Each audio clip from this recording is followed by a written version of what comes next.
everyone. So I have some good news. If by March your New Year's resolutions aren't working out, you can make them again or perhaps make some new ones.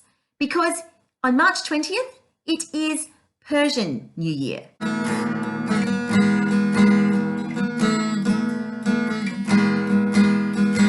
So stop drinking coffee then. No, it's for the best interest of the rest of the world that I drink coffee. Well, then stop traveling. Yeah, but if I didn't travel, then I wouldn't be able to get photos for these videos. So that's sort of not going to work. Well, then perhaps you could stop playing on Duolingo. Well, the whole idea of giving up something as part of a New Year's resolution is to give up something destructive. I don't see how Duolingo is destructive. I mean, surely it's constructive to be learning a language. There you go.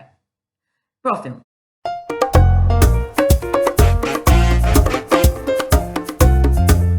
Hi everyone, Mel here. Welcome to this theme video. Today I'm going to talk to you about Persian New Year. I should just mention, by the way, that when it comes to Persian New Year, it isn't just the Persians of Iran who celebrate it. It's also celebrated in Afghanistan, and I've even seen footage of the president of Tajikistan dancing at Persian New Year, and I believe they don't really encourage the celebration of Christmas and New Year at the time that Western countries do in Tajikistan. So I think there's a decent possibility that maybe Tajikistan celebrates a New Year at the same time as Persian New Year is celebrated. So if anyone, by the way, if anyone is from Tajikistan or has connections to Tajikistan, feel free to write in the comments down below what happens. I'm very interested to hear. So when it comes to Persian New Year, one thing to be very careful of is that you don't call it Arab New Year, which this year is in August. So that's an opportunity to make a new lot of resolutions if these ones don't work out, by the way. So when it comes to Persian New Year, I probably wouldn't run a full-on class theme for it. The reason being is that I don't really have that many people who are from Iran, which is largely where Persia is. Not all Iranians are Persians, by the way. There is a bit of a difference. So perhaps just check with people who say that they're from Iran if they actually identify as Persians. The other reason is that as a Westerner, I know I would risk stereotyping, and that is something to avoid at all costs. However, I do have a few people in my classes who are of Persian ethnicity. So I would look at doing something at some point in the class which just recognises that they are there and they are part of my class and that they may be wanting to be celebrating. So are you going to mention like couscous?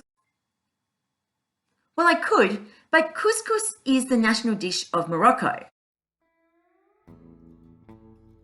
which is quite a ways from Persia. Are you going to mention a whole heap of kebabs and like Turkish delight throughout your session? Turkish delight comes from Turkey, where it is known as lokum. And there is a bit more to Persian food than kebabs. So this is what Persian food looks like. So I realised that it looks a lot like what we might associate with being Indian food. However, both Persia, or what is now Iran, and India were under the Mughal Empire for quite some time. So it is quite possible that there was some shifting of foods, some swapping of foods and recipes between the two cultures. So when you think about it, that isn't that far-fetched. In fact, two countries don't really even need to be under any empire for that to happen. So if you think of almost what is considered a trademark of an Aussie pub, the chicken parma, Australia kind of claims it for itself, but it's not really Australian. Instead, it originated in Italy. There's a little debate as to whether it was the north or the south of Italy. Hey, if there's anyone who wants to argue it, that's what the comments are for, but down below. There are other foods which we often associate with certain countries, which aren't actually from those countries originally. So for example, the croissant, we often associate it with Paris and France and maybe other French-speaking areas, such as maybe Quebec in Canada.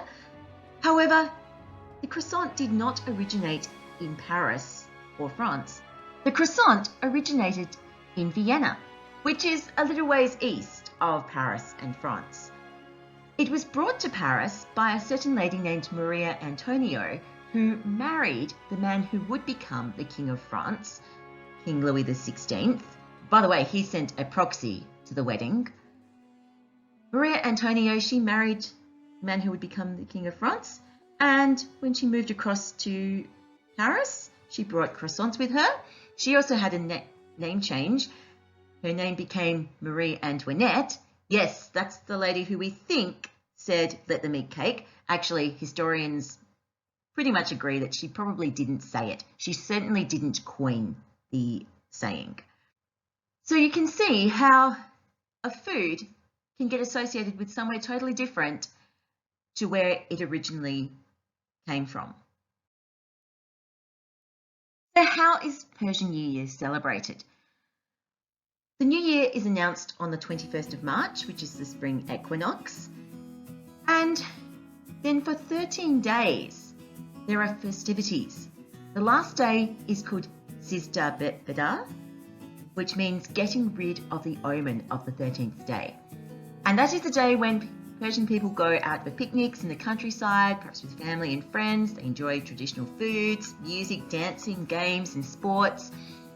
Unmarried girls can even wish for a husband by going into the fields and tying a knot between green shoots, symbolising a marriage knot. So this is how you say Happy New Year in Persian.